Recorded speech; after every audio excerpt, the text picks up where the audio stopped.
Attention listeners, ahead are spoilers.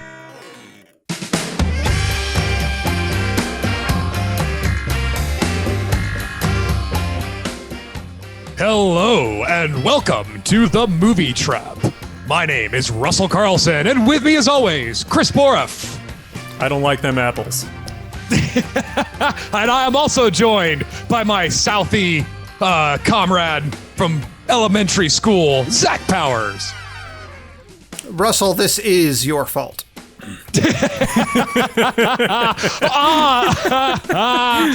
On The Movie Trap, one person picks a theme, and each of us three hosts picks a movie based on that theme.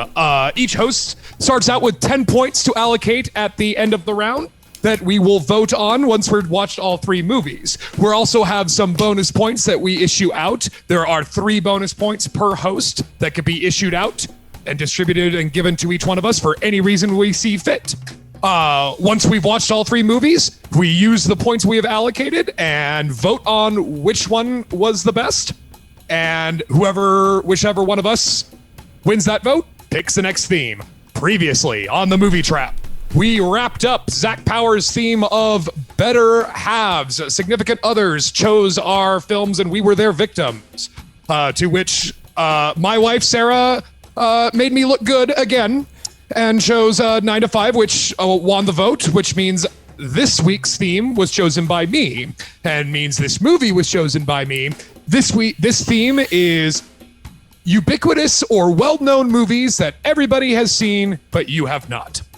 And in that spirit, the movie I chose was 1997's Good Will Hunting. Before I throw it to Zach, is there anything else we need to cover? Briefly, this is the start of the new round, which means each of us has 10 points and 3 points to give away. If the spirit... Yep, we're all 0. Yeah. And I am out for blood this. So if this is your first time... I am out for blood this round because I've lost twice in a row now, so we'll see what happens on this one. I actually tallied up how much each of us have won and lost, and it's pretty fucking close. It is not, no one has been run roughshod in this particular game. One of these days, I'm going to count out how many points you get, Zach, because I think you're definitely the points monster. You tend to rack them up. And at this point, I have won thrice, and each of you won twice. But I also suspect this round I won't win, but we can talk about that later. I have a feeling I'm not going to win with this one either. So yes, the first movie was to me. It's a new round. Everyone has 10 points and 3 bonus points to give out for whatever reason you want. So with that in mind, Zach Powers, why don't you go ahead and roll that beautiful bean footage? Well, Good Will Hunting, for those of you unaware, and considering this is our ubiquitous film round, that might be fleetingly few of you, is a 1997 film directed by Gus Van Sant. It stars Robin Williams, Matt Damon, Minnie Driver, Stellan Skarsgård, Ben Affleck, Casey Affleck, and was written by Matt Damon and Ben Affleck. It was kind of an awards darling that particular year. It was up for Best Picture, which it lost to Titanic, but did win. And it was also up for Best Original Song for Elliott Smith's Miss Misery, which it also lost to Titanic, but won Best Screenplay and Best Supporting Actor in Robin Williams. Chris, you were going to say something? I was just going to say it has 2 points on this. One was that it was EP'd both by Harvey Weinstein and Kevin Smith. So that would kind of explain, I think, most of the creative push on this. Yeah. There's a story behind that. And I understand the Kevin Smith thing in particular. Ben Affleck, his earlier roles than this were mostly in Kevin Smith films. So I think that, that's the through line there. All in all, very young Matt Damon, very young Ben Affleck. They're right at the burgeoning beginning of their career, I think. This was their real explosion in their career. Good Will Hunting is a film about an orphan who lives in South Boston. He is extraordinarily brilliant, but also troubled by a lifetime of abandonment, neglect, and abuse. He spends most of his days frittering away his time with his sort of low-class friends, getting drunk, getting into fights, while he works nights cleaning up at MIT. One night, a professor, Stellan Skarsgård, puts a extraordinarily difficult mathematical proof on a chalkboard, and he, while cleaning up, solves the proof, which is supposed to be like 1 in 1,000, 1 in a million people can solve this proof, even among mathematicians. Eventually, he is found out as the person who solved the particular equation, and Stellan Skarsgård wants to use his unique brain for the betterment of mankind or what have you. But he's also in legal trouble for punching a police officer. So the conditions of the release are, while Stellan Skarsgård can take him in and guide him to a fruitful career, he also needs to go to therapy. So after a string of unsuccessful... Yeah, the take home from that is that going and dealing with the Boston police is like going to the principal's office when you're white Matt Damon and have physically assaulted a man on the street for no reason. You just have to go to college after that. That's all that happens. Correct. So, he goes to a string of psychiatrists. None of them take. Simultaneously, he has begun a relationship with a young woman who he impressed at a bar one night. And eventually their relationship grows more serious. At the same time, he meets a psychologist who can finally handle this difficult case, played by Robin Williams. He and the psychiatrist have a burgeoning sort of friendship and have a number of sort of breakthroughs in terms of not only Matt Damon's mental health, but also Robin Williams in regards to getting over the death of his wife some years earlier. While Matt Damon is also falling in love with the young woman he met. Eventually, he begins to push those people away, as is his natural course, and reject any opportunities for a better future. But through therapy and friendship and love and all of these things, I would say a healthy dose of coincidence that all falls in his favor is what I would probably say his main skill is in this film. Yeah. Yeah. Young Will Hunting, mathematical genius and genius in general, begins to break down his walls, accept the uncertainty of a future that is a little more glamorous than the dregs of South Boston, which is what everyone around him wants for him, and grows to a point where even though he breaks up with his girlfriend, by the end of the film, he is looking to a new career. He is looking to reunite with his former girlfriend who he had fallen in love with. And Robin Williams also, through these therapy sessions, has come to get over the death of his wife and is willing to put himself back out there.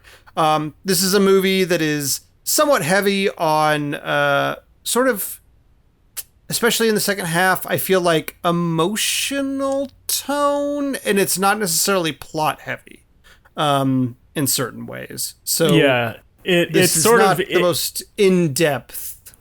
Yeah, it's not a particularly deep thing. They handle the emotional arc about the same way that J.J. Abrams handles plot points. There's a whole lot of things that occur that seem really dramatic, and they're dramatic scenes. But when you really break them down, the context is usually that Will Hunting is doing something that doesn't make sense, and the people around him are doing something that doesn't make sense. But it keeps working out in his favor, and they keep doing slow motion, like they keep doing intense music and have emotional truths that are revealed, but not particularly anything connected with like reality or how someone would actually act in those moments. Sure. I had some issues with this. Yeah. I think I know how Boruff feels about this clearly. movie. Yeah, But you yes, know, in terms of breaking down the plot, that's I know it seemed like my summary became somewhat rambling at the end, and I usually don't write these out ahead of time, but I'm not entirely sure how to describe the latter half of this movie in terms of plot points, because it's mostly scenes of a man breaking down his walls, I guess, and coming to understand his potential, which is not really something you can describe in plot terms a lot of the time. yeah. So, I mean, you could rope in the subplots with Stellan Skarsgård and Robin Williams, because like Stellan Skarsgård like wants him to be a part of it, and then they have a shared history that goes back to when they were at Harvard or MIT or some shit. So they're. But sure, you're right. it's about There's not failure much. and But those are success still and emotional growth versus those- emotional all of that. stagnation. All of Yeah. that is just basically expository information just to thrust the emotion of whatever scene is happening. It's not really relevant to the plot per se. I think you're absolutely right. This movie's plot is actually pretty simple. It's because I'd never seen this movie before. Here's what I knew about this movie. Here's what I knew. I knew that Matt Damon was a math genius, but he was a janitor and underappreciated, and for some reason he had to go to therapy. And that's pretty much what happened. That pretty much is the movie. And truthfully, the math genius part is only in there for a few scenes where they can like show off how smart he is, but it's not really important to the emotional flow of the movie. And it also changes There's a lot regularly. of soliloquies that sort of do that too. It's also his specific genius changes based off whatever makes most easiest sense in the plot. So, for instance, he's when he goes on very- a date with Minnie Driver's character, she says, "I can't go on a date because I'm doing my chemistry homework." He goes out to the park and somehow miraculously does her chemistry homework and then comes back in and hands it to her.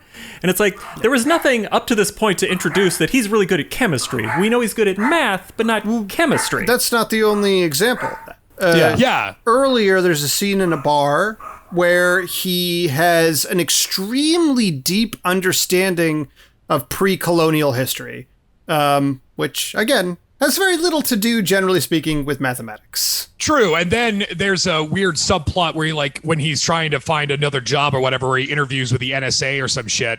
And then it goes on to this very long soliloquy of Matt Damon and Ben Affleck on their liberal soapbox. You know, and I will say, like, Gus Van Sant seems more restrained than usual. But I mean, he's been making We have a movies special for guest star, years. of course, for this episode. Right? Yes. Yeah, we do have a guest there star. was, if you heard singing in the last couple minutes, it's because Pixel started barking and then Wolfbait decided to add to the chorus. So to solve that problem, I'm now petting Wolfbait. But There you go. How did you feel about this one as a Gus Van Sant movie, though? Did it really seem like his other movies Well, at I don't all? know. Not really. I mean, you think of like To Die For, it's kind of similar to that. I mean, when Gus Van Sant, this is, I think, why I think Gus Van Sant, even though he's not particularly to my taste, he is a competent director because he does know how to manage up as far as dealing with studios and stuff. You know, because like he can work with the studio, because this movie's very sleek. I mean, once Weinstein got involved, it was pretty much fast tracked. And that means, yeah, Weinstein was pretty much involved in the whole process. And you know, I think that Gus Van Sant knows how to kind of manage up, and I get why Damon and Affleck wanted a guy like Gus Van Sant, because he is good at getting gritty tones. You know, I'm thinking of like Drugstore Cowboy, those kind of movies, where he is good at getting that kind of authentic South Boston that's or kind of his wherever best, he's shooting. That's kind of his best movie. I agree with you. Like his earlier stuff is better. It felt like, I would go so far as to say this is a fake art movie, is what it feels like to me. Because it had like, you have Weinstein, and then he has a history of doing this. Like he would buy things cheap and then resell them and market them in a certain way. So he bought, for example, Shakespeare in Love. That one was like a hand-me-down from another company, and then they didn't know how to market it. He marketed it as like an underdog Oscar contender, and then it became that. In this case, I think that he was marketing Kevin Smith being an independent film director and kind of being in the know with a bunch of these guys and sort of going off that to the producer, like, sprinkle other things in to make it seem as though this was an art piece. Like, they even had, like, Harmony Korine, like, doing a cameo part in this, which I think is the only part that seems like a Gus Van Sant movie. Well, and the music was certainly pretentious, so that's why I didn't think it was all that earned. Even though I love Elliott Smith, I'm a big Elliott Smith fan. I just thought it wasn't really, I don't know, it felt like it insisted on itself. But I think you're right about Van Sant because, like, like I said, he's never particularly been to my taste, especially when he's unrestrained. That's usually when I'm kind of cringing at watching any Gus Van Sant film. I'm looking at you, Elephant. But that's why I think that this movie, as I understand it, everybody in Hollywood was looking to buy this script from Affleck and Damon. Everybody was looking for it. So it originally got sold to, I think, Rob Reiner at his production company at Castle Rock. So but nobody wanted them to star in it because Matt Damon at the point wasn't really a leading man. Neither was Ben Affleck. Studios are rarely going to give an unknown a leading role. Everybody in Hollywood wanted Leo and Brad. That's who everyone in Hollywood wanted. It wasn't until and even Kevin Smith even jokes about it, and Ben Affleck even jokes about it, that he gets executive producer credit for basically handing the script to Weinstein. That's Kevin Smith's story. And there's apparently, while it was under the control of Rob Reiner, there's been a long rumor that William Goldman actually ghost wrote this and doctored it up for them. Goldman has emphatically denied it. He was a big fan of this script. He said, "I wish I did, but I didn't." And I kind of don't even understand where they would get that, because that Goldman's dialogue tends to shine on through, and this dialogue did not. This is my problem. You mean that Goldman wouldn't have written a delightful scene in which the back and forth involves someone repeatedly saying "putting from the rough"? You don't think that would be the sort of art that he would put into his dialogue? There's a lot of jokes and lines in here that do not age well, and you can still lay it at the feet of Rob Williams too, because Williams, his type of humor was that kind of thing, and he was a wild man, and he would improv all the time. So, but it's just, I think that if you compared this to an average movie from '97, would it age better or worse? Probably about the same. Probably about the same. Yeah. It's just funny that it's like 20 plus years and how much that's changed. It's an interesting commentary. But my real problem with this fucking movie is, despite Goldman loving the script, and he knows more about screenwriting than I ever will, but it does feel like two different movies. Like the movie only really gets interesting as soon as Robin Williams shows up. I wasn't really charmed by Matt Damon and the boys. Their antics I didn't really find it all that charming or fun. I didn't find them all that humorous. The magical math vigilantes didn't thrill you? I mean, whatever. I mean, that part, I immediately thought, like, is this going to be like Rocky, where it's like he's the math version of Rocky, right? But I don't even know how you'd have like a mathalon in Harvard at the end of it to even matter. And Minnie Driver's the Talia Shire character. But I think that I really think that this movie would have been served better if it just focused on the sessions between Williams and Damon and not go so much into the subplots of Minnie Driver, Ben Affleck, and what have you. Because I mean, they desperately needed. This movie's about therapy, right? It is, but they desperately needed something to make it a romance, especially for that age group. They had to do a coming of age story where he'd meet a lady. I hear you. Yeah, and again, once Weinstein got involved, this was fast tracked and Oscar time, because Weinstein was infamous about making movies to kind of bully his way into award ceremony, and that's how they'd become successful.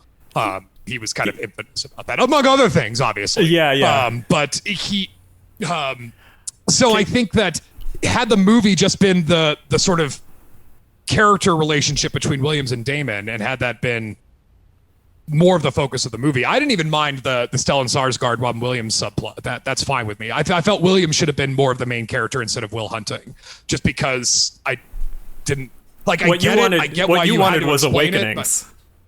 Yeah. No, thank you. Yes, indeed.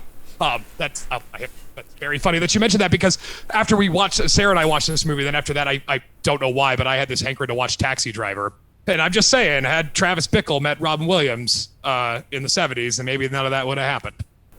He just needed to work through, just somebody to tell him it's not his fault, and maybe Bickle would have lived.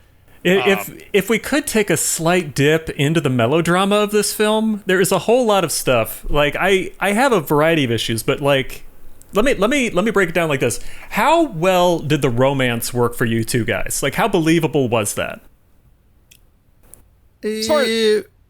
Varying depending on scene. I guess.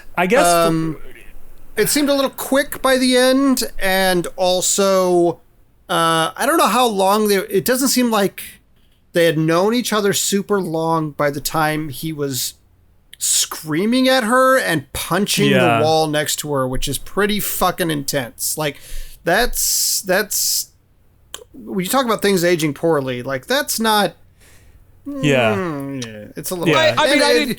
When I was watching this with Shannon, there were a few things that she brought up that were like, "Oh, this is not great." It was that scene, and also in their first meeting, even though he's being provoked, when Robin Williams grabs him by the throat, which is probably not something you should do to a traumatized 20-year-old kid. Yeah, who's your patient as a psychiatrist.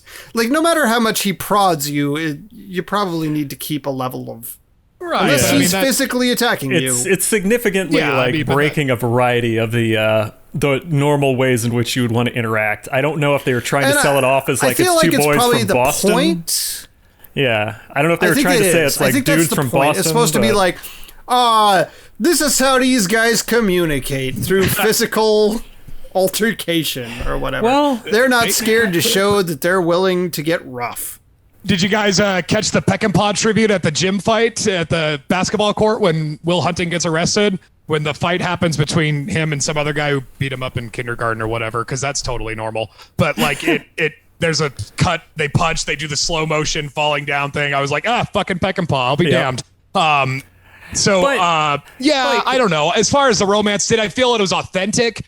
I mean, I guess I felt that, but as far as I have Will's explosion at her in the penultimate scene with her, like that's the stuff that gets me, because it's like, why is that violence is very quick in a relationship, but then even like in movies, there's usually like off-screen movie time, right? And this is the idea that like you're not seeing the characters all the time. Like you can see two people start to fall in love, and then when you cut back and it's like later, you assume that a whole relationship has occurred and stuff like that.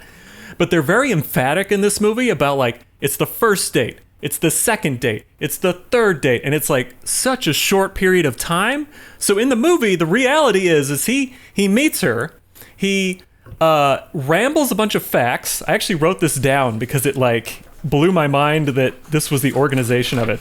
He rambles facts like a sort of like a savant at the guy at the bar, threatens the guy with physical violence, goes and sits at the other side of the bar all night, never talks to her again. That's enough of an entree to a relationship. She goes over, gives him his number, says, I want to talk to you again.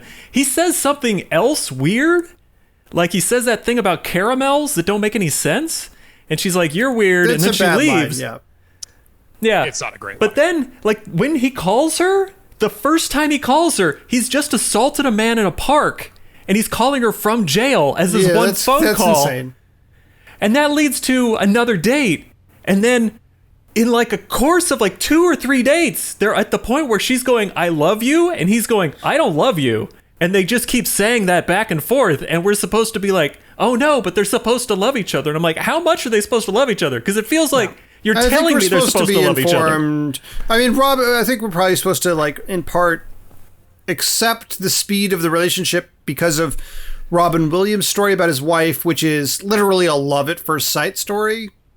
Like, he loved her within 20 minutes of meeting her, apparently, in that story. It's just ignoring a baseball. No way, like nobody from Boston a ignores World a Red Sox Series game. Yeah, no fucking way. Sorry, don't. I mean, it was a nice moment. And it's a fun line, and it's adorable. But like, no. Also, another thing that I don't believe: there's no way some Ivy League brat doesn't just take credit. Oh, I solved it. That was me. Yeah, totally. That was totally me. There's a strong relationship between Chucky, Ben Affleck's character, and Will that pays off later in the movie in a kind of, I don't know.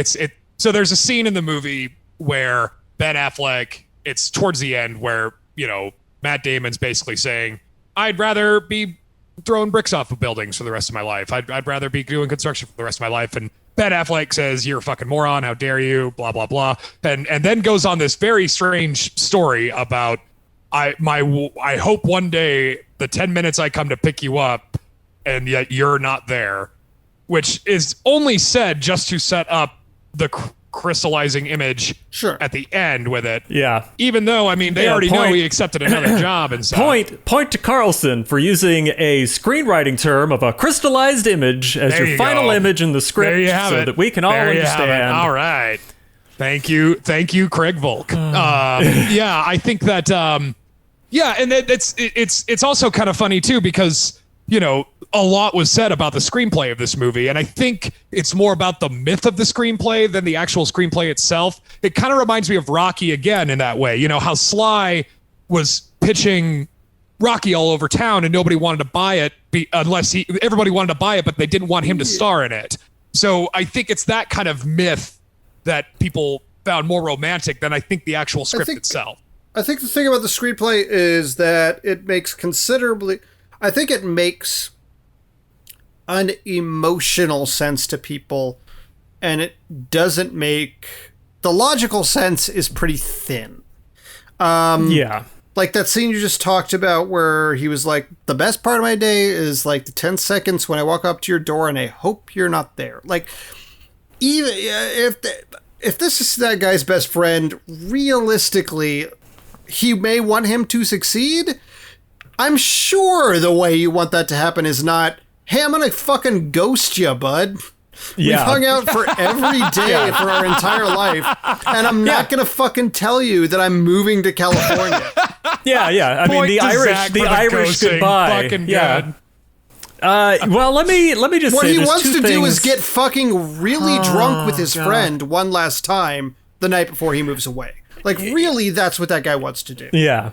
Well, I'll just throw it out there because I'll give it to you guys that maybe I should just let go of the things that don't make sense, because it's sort of like a Star Wars. Like, it doesn't make sense. You just got to go with the emotion and get Somehow, Palpatine returned. Yeah. Well, I mean, here's like a key issue that I see, because I remember back in the day, and I'll just say it one time so I can get it out there so my brain will stop bugging me with this. There was an email chain that people kept forwarding back in the late 90s, early 2000s. It's that thing where your aunt or your uncle would send you the stupid, like, you got to send this to 5 more people or you're not going to have a great day. Sure. Mm-hmm. And it was the conceit of this movie. It was that thing where it was like the thing where the janitor, there's a super hard problem that's written on the wall, and then the janitor comes by and he's just a whiz with it, and they go on like a flippin' crazy time trying to find him, and it's like, oh man, we got to find which genius this slipper fits. Who's the genius? Come on down. And then they find it, and it's like, oh, okay, here's the genius, and it was the big ballyhoo, and oh, he went on to scholarship. That was the story. Here's the problem. So Stellan Skarsgård is announcing a really difficult theorem in front of a group of people we assume are math students who are there to study whatever this MacGuffin of a degree esoteric math he has written on the wall. That's a real math theorem you can look up. I don't remember the name of it, but you can look it up. But the thing is, with math proofs and theorems, you gotta show your work, right?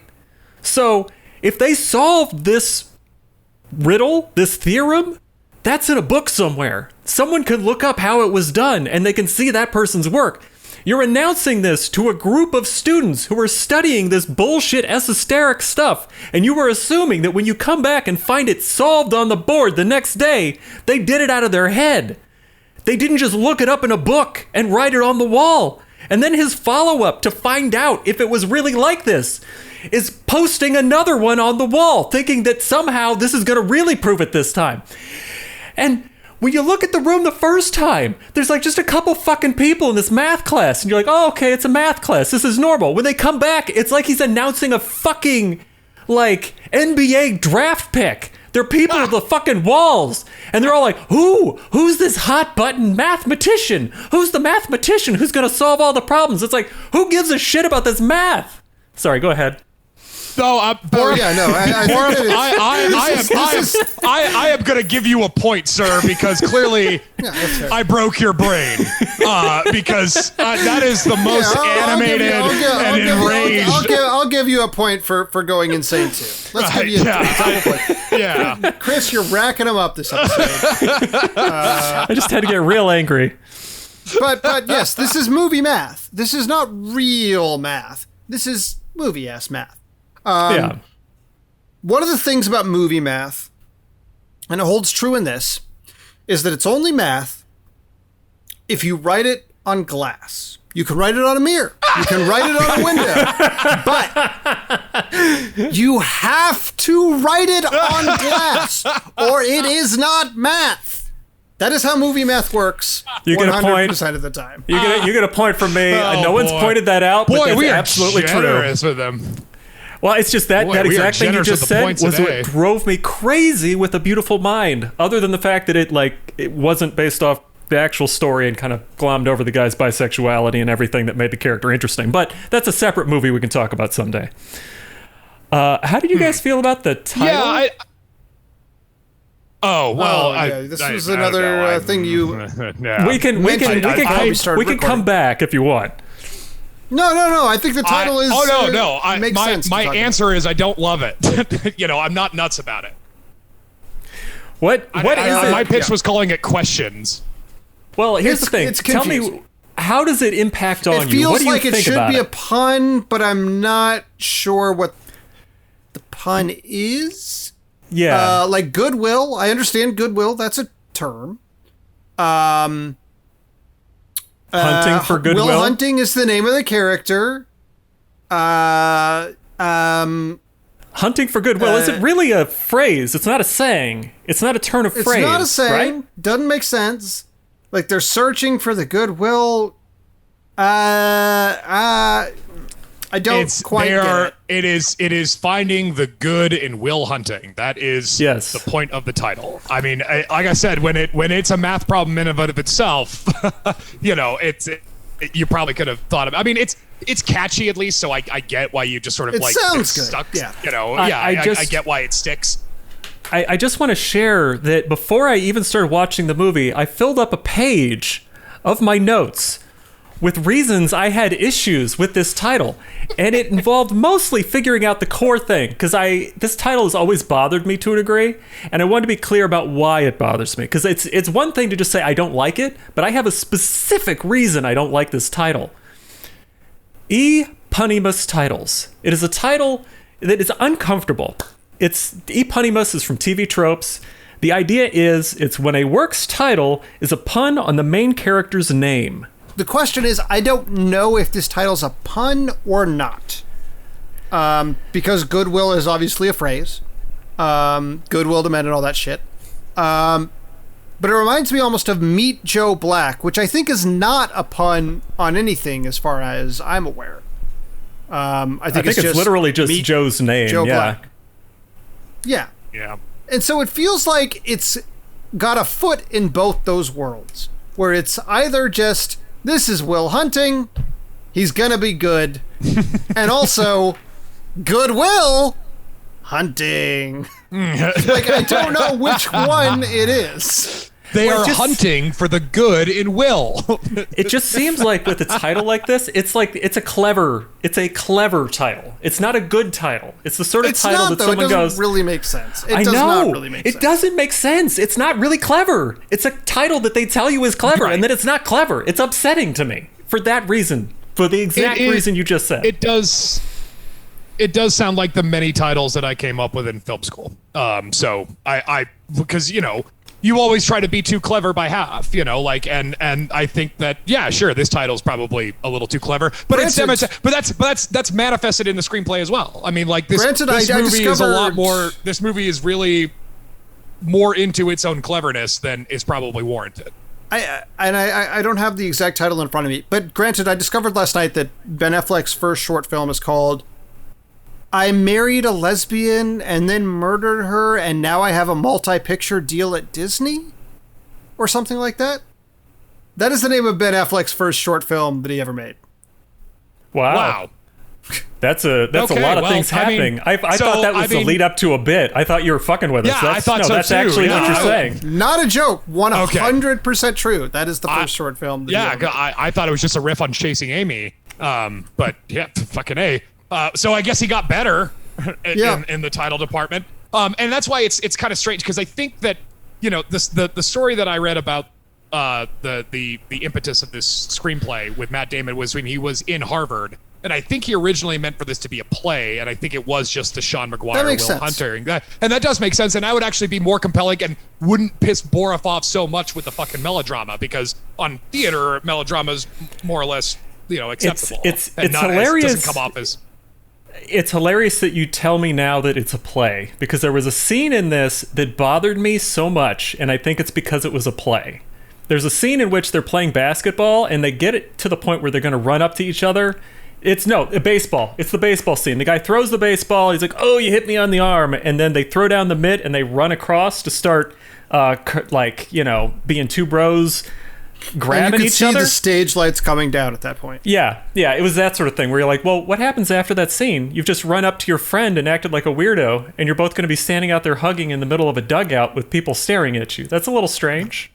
Yeah. There's also, I mean, that's to a degree, I guess that's true of every movie. Like, I did think, like, in the It's Not Your Fault scene, like, they cut it off when they were hugging, and I'm like, there's a minute after this where, like, he unhugs him and he's like, "Yeah, that was good." And it's like, okay, you didn't show that part where they have to stop hugging and like leave. Right. Yeah, and that's why so those scenes, and that's you know, but that's every movie to a degree. Yeah, but, you know. that's true too. And I also, then they kind of added a bunch of Will's backstory with the family and stuff, and that's why, you know, this movie really is just more or less a movie about therapy. It is, and I think that's the strongest part of it. One of the things. Yeah, I agree, and I actually think that's why I could kind of gleam over the subplots. I think probably too long subplots of Minnie Driver, Ben Affleck, what have you, because it's informing, you know, his character that is traumatized. And I mean, trauma manifests itself in everybody differently, and for this kid, it is just that he's hermetically sealed off with anything that doesn't make him comfortable or unsafe, sure. And he will lash out violently if even put to a corner. So I think that all of that stuff could have been conveyed in the therapy scenes, is all I'm saying. I want to express something like, so far, and I think there's plenty of reasons, like this is a late 90s Oscar bait kind of feeling movie. I think that's undeniable. There's weird choices sometimes. My girlfriend Shannon, she had a weird issue. She had issues with Danny Elfman's score. She felt like it sounded too whimsical and I completely fantastical. Agree. Yeah. Like in the opening credits, you're like, well, this is a 90s Oscar movie. You're like, well, this is even the music. And then I saw Especially Danny Elfman. Considering I'm like, fuck? In contrast with, I think, Elliott Smith's songs, which are great. I think they work. They are. And it's most of the movie too. That Elliott Smith soundtrack is more the movie than I think Danny Elfman's score. Yeah, those are great. And things like that. There's these issues we've already talked about. But I do think there are also a fair few things to recommend about this movie, and our first, what we've talked about so far, has been largely negative. Like, the performances are generally pretty fucking Very good. Very good. There's some dialogue in the script that is quite, you know, there's a reason this is ubiquitous. Like, people remember some of this dialogue all these years later. Another thing I don't like, some of Gus Van Sant's editing choices. At the very beginning, he has this kaleidoscope effect during the opening credits, and it comes back only once in the movie when they're doing this shot of, like, either Sean or Will's abusive father coming up the stairs. And at first it's a normal shot of a man coming up the stairs, but then for 1 second, it's like that kaleidoscope effect comes back. Do you guys remember this? Kind of. Yeah, it's kind of, yeah. I remember it being like, why is that here? It's only there. It's that one point, and it's like, I had a feeling it might have just been like to suggest a fractured memory of the time period or something, but some odd art choices like that do happen a lot in the late 90s or early, let's be late 90s. Yeah, and thankfully I didn't have any of like the really bad CGI that also would get edited in a lot. sure. good Yeah. I think you're kind of right, Zach, about the editing choices. I mean, one of the things that I've noticed was lacking there's a lot of Gus Van Sant tropes that I'm familiar with from his movies that aren't really present in this movie. And one of these is he likes long edits. Like he likes long following shots, backs of people's heads, especially recently. These aren't really present. I don't know how much that's why I wanted to ask you guys, how much of a shine was added as soon as Weinstein fast-tracked it and wanted to, this to be Oscar bait? Like how much, because it does seem like a lot of the tone and texture that I know from Gus Van Sant was sort of sheened off and sort of like polished up to be more Probably mainstream. some. I think this is considered one of his more sort of accessible movies. I'm going to say straight up, Gus Van Sant doesn't really do it for me for the most part. Not really. Not really my favorite. I think this one's a little bit more accessible, a little bit more. I liked Milk. Audience friendly. Milk was really good. And I think it's safe to say with Gus Van Sant, if he's not writing it, it's probably okay. Because I liked Milk a lot. I like, this movie was pretty good. Well, this one, in some ways, this one might have just been a dry run for when he did Finding Forrester later. Because I think that one has a little bit more of an arc to it. Did he direct Finding Forrester? Yeah, he did. Yes, he did. What happened around this period, he did like 97 was Good Will Hunting, 98 was the much derided Psycho remake. Yep. Yeah. Vince Vaughn's. And then he did Finding Forrester, and then a couple years after that it was Elephant, and kind of the rest of them you already know. But like for a while there, like he's been openly gay for a long time. And for a while there, he was really the go-to director for any sort of a bi or a trans story. Like My Own Private Idaho, is all about that. Even Cowgirls Get the Blues was like a big one. These aren't movies that really play well now, Weird but at the fucking time, at the time is that now they kind of, or it's like, this is a weird movie. At the time, it was mind-blowing because it was the first time that a lot of these movies were covering gay topics or doing anything with gay topics. I think there's something to be said for, I don't know, the way we talk about art from the past, even art that is in a certain way very progressive or revolutionary, is often like very much in terms of like in 2021 that doesn't play, but like at the same time, at some point you have to meet it. I think at the time it came out, like you just fucking can't make Black Panther in 1920. Like No. full stop. That ain't fucking happening. No. So I get like The Little Rascals has stereotypical characters in it. But at the time, it was fucking so revolutionary that a lot of theaters wouldn't play it because there were black kids playing with white kids. And it's like, at some point, you just got to figure out, like, that dividing line, if that makes sense. Right, yeah, and that's why whenever we do these movies, I always do my damnedest to try to put it into as much context as I can, especially in the time and place where it's at. And that's why I said I think a lot of the off-color jokes, the gay bashing jokes in this wouldn't really, it's very distasteful now. But as Zach said, pick any movie, from that era, or any Ron Williams stand-up.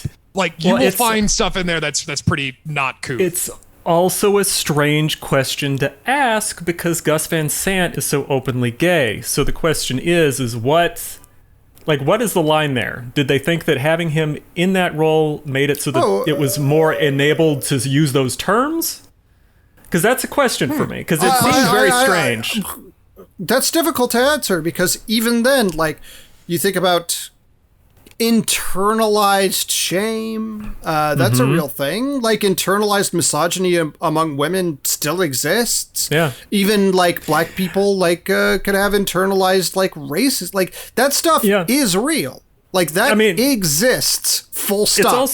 It's also like, it's a Weinstein movie. So he was, around the same time, he was known for all of the Quentin Tarantino movies, which are openly using like the N-word and things like that. So he didn't really, I wouldn't imagine him to be specifically woke on any particular issue because he's a terrible man. Yeah, But it was just he's an a monster. unusual thing. Yeah. It's an unusual and- thing for the marketing and everything else on this movie.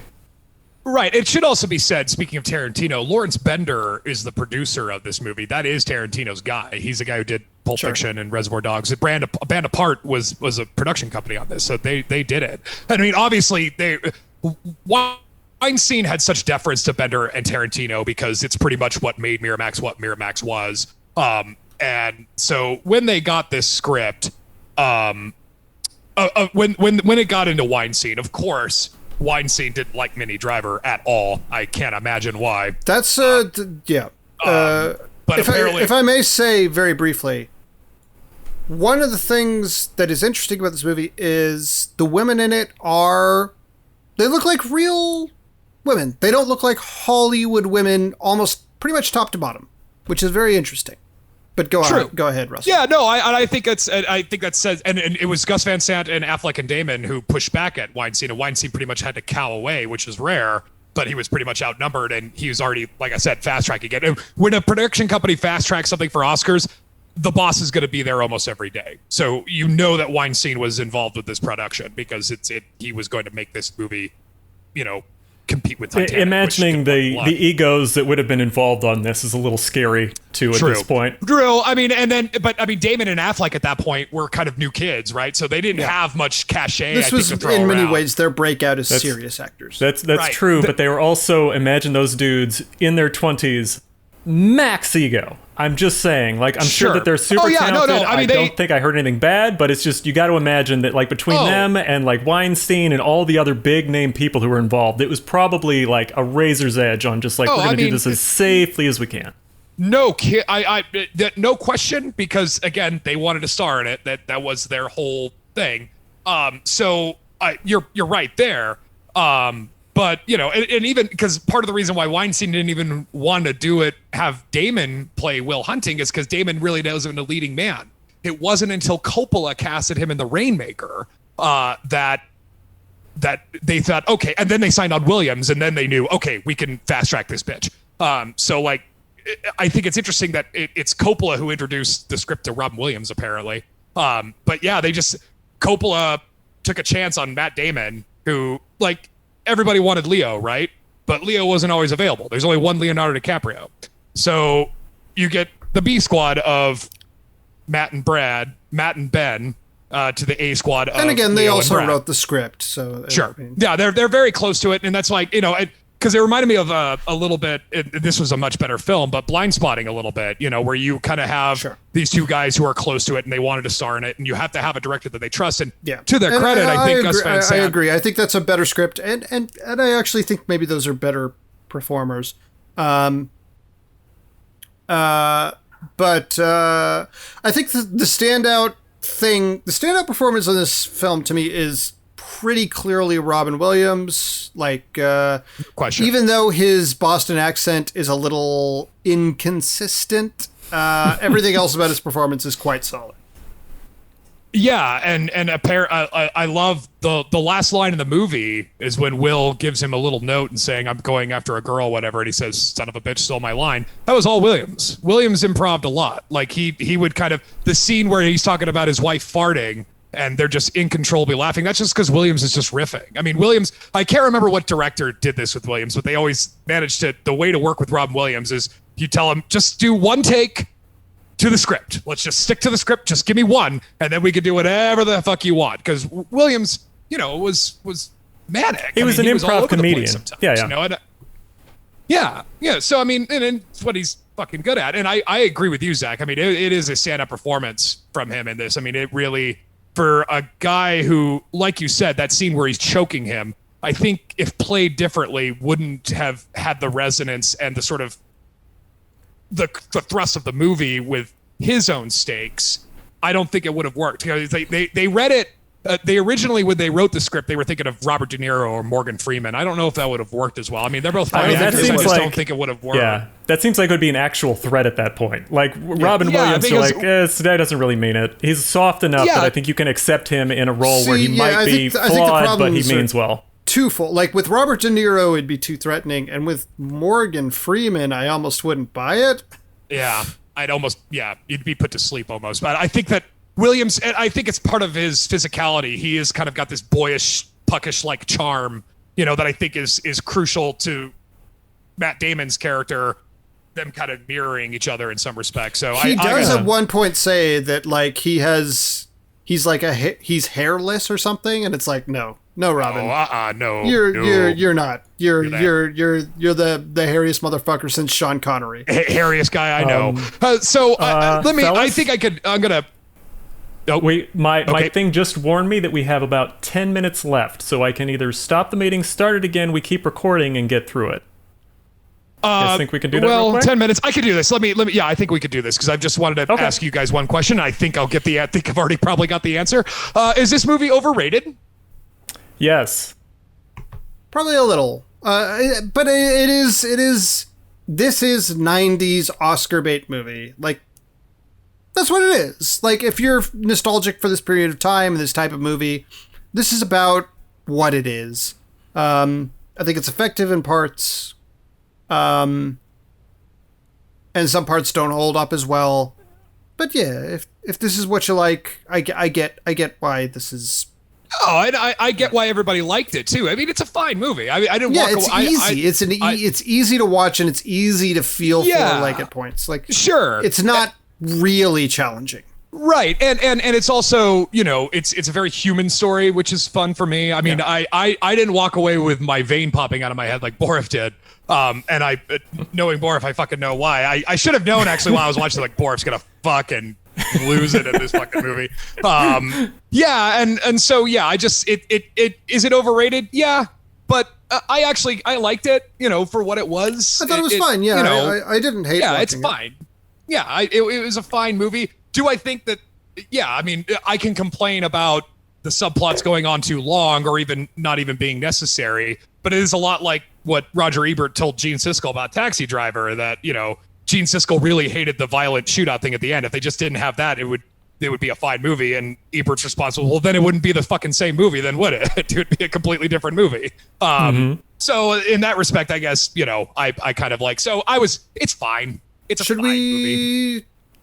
Do a quick round of final thoughts and then you bet. Announce our next week? You bet. Yeah. So Boruff, why don't you go ahead and okay, Boruff, why don't you go ahead, because I'm sure you're gonna need some time. I don't need too much time. I think what I will say with this is that I haven't seen the movie since it first came out. So returning to it again, I remembered watching it when I was like 18 or 19 when this movie first occurred, and at the time thinking it was okay. I didn't think it was great. I didn't understand why everyone was losing their mind over it. That happens again and again with other films that become a zeitgeist during the time period for whatever reason. In this case, it was mostly marketing, but also the extreme charisma of both the leads and a bunch of the people involved. So it doesn't surprise me it was a big hit.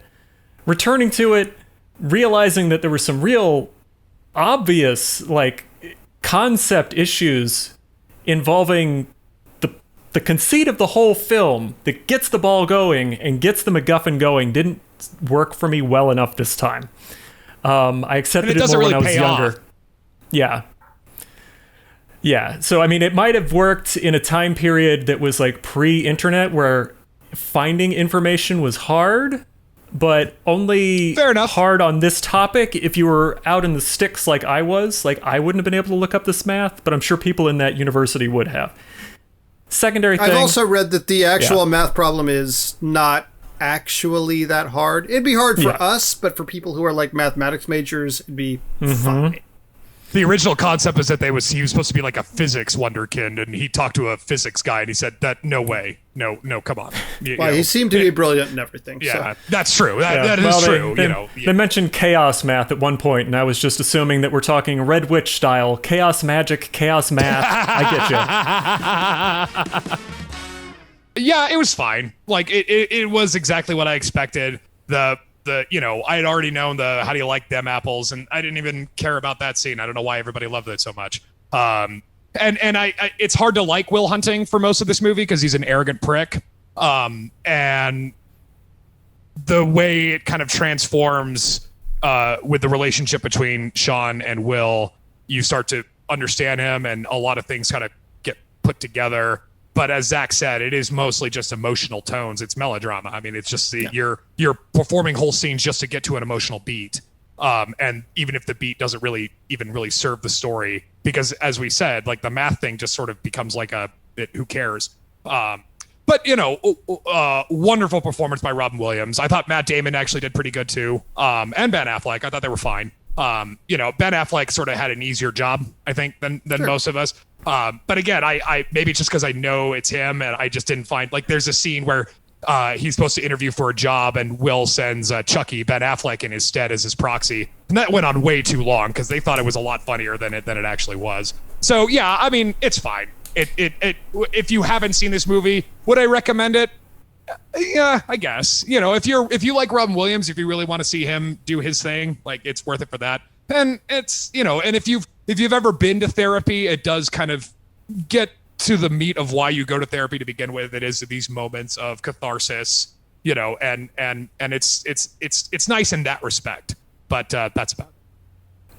Yeah, I think this movie has a certain trick that it plays at certain points. I think as a film, as a piece of fiction that you absorb for 2 hours and then, don't have to think about too much, works. That's why it's an Oscar pick. That's why, often that's how those go. But early in the film, like, there's a point where a braggadocious guy, Harvard guy, is like lecturing Ben Affleck / Matt Damon on pre-colonial, like, economies and stuff like that. And then Matt Damon comes back and he knows even more. But actually, the thing he knows even more is still the same shit. It's still him regurgitating what he talked about before. And the movie kind of deals with that. They talk about regurgitation and dialectics. But the deepness is not as deep as it seems on the surface, but it feels good in the moment. I think that describes this movie. That's not necessarily the worst thing in the world. Feeling good in the moment is what a movie should do sometimes, but sure, that's what it is. Yeah, it's definitely a nice comfort movie. It's definitely a safe movie to watch with family. It has almost no politics in it. It has almost nothing that will really challenge them. Everyone can sit there and go, "Oh, I'm glad he worked his problem out at the end." I would think that The Shawshank Redemption is a little more fun to watch with people, though, for that same reason. I would say Shawshank. I would agree as well. I would advise that one over Good Will Hunting. Too.